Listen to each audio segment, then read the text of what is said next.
Unit 7, Lesson 8, solving word problems with decimals.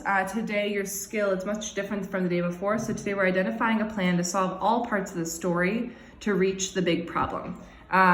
What's unfortunate about this is that a lot of the problems are actually just not high quality enough, and I'll show you why. So questions, you should use these. You should actually just use the Mastery framework where it's read, visualize, represent, all of those things, but these are good questions to have on the page. Today you have a couple different story problems that kids are going after.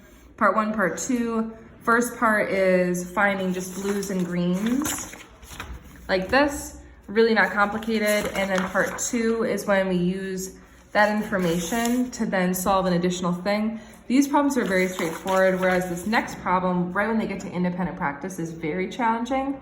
They're creating hold on just a second.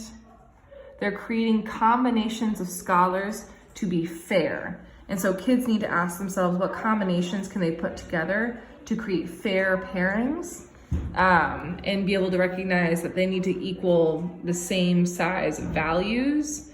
So 2 students on each relay team. So I could see kids taking like 11 and 8 and putting them, or 11 and 9 and putting them together, putting 12 and 8 together, things like that. But realistically, what you want kids to be able to do today is to create a plan to solve, and then see if that plan answers the big problem.